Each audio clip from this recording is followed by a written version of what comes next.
नमस्ते दोस्तों। आज इस वीडियो में आपको पता चलेगा कि आपका किसी भी चीज के प्रति जो रिएक्शन है ना, वो कितना मैटर करता है।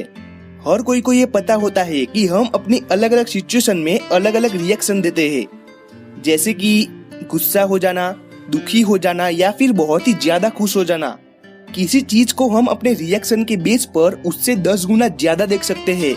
जैसे कि अगर हम किसी चीज को लेके बहुत ही एक्साइटेड होते हैं तो हमें वो खुशी 10 गुना ज्यादा नजर आती है।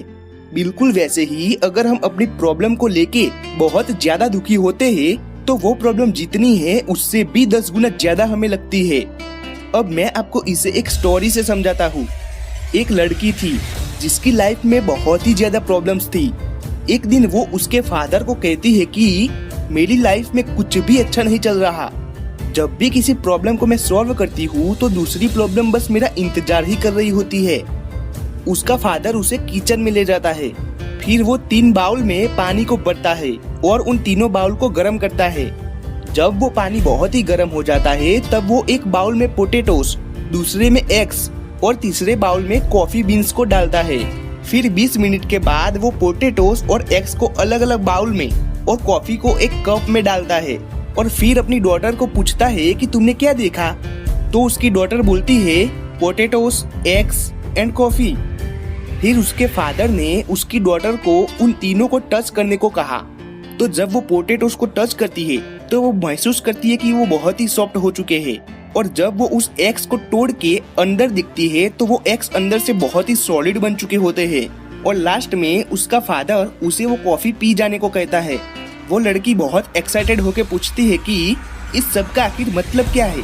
तब उसका फादर कहता है कि पोटैटोस, एग्स और कॉफी बीन्स की प्रॉब्लम बस एक ही थी, गर्म पानी।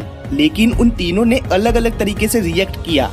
पोटैटोस बहुत स्ट्रॉन्ग थे, लेकिन उस गर्म पानी की वजह से वो बहुत ही सॉफ्ट हो चुके थे। और एग्स अंदर से बहुत ही सॉफ्ट थे, लेकिन अब वो अंदर से बहुत ही स्ट्रॉन्ग हो चुके थे। लेकिन कॉफी बीन्स बहुत ही यूनिक थे। उन्होंने तो उस गर्म पानी को अपने साथ मिला के कुछ और ही बना दिया।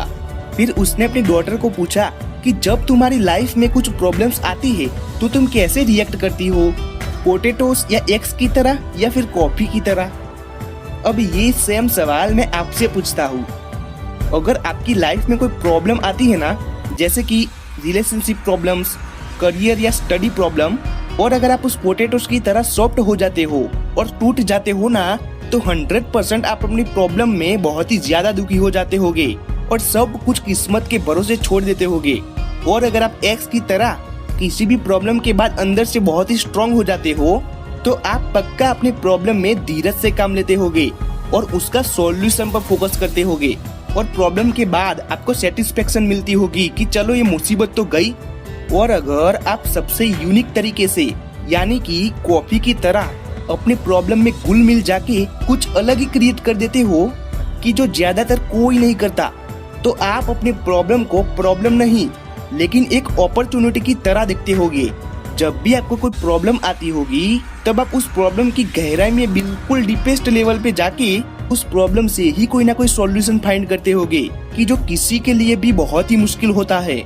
इस तीनों सिचुएशन को मैं एक एग्जांपल से समझाता हूँ। मान लीजिए कि आपको स्टडी में कंसंट्रेशन नहीं होता और आप इसे अपनी सबसे बड़ी प्रॉब्लम समझते हो। तो अगर आप पोटैटोस की तरह है तो आप बहुत निराश और दुखी होके उस प्रॉब्लम को किस्मत के भरोसे छोड़ देते होगे।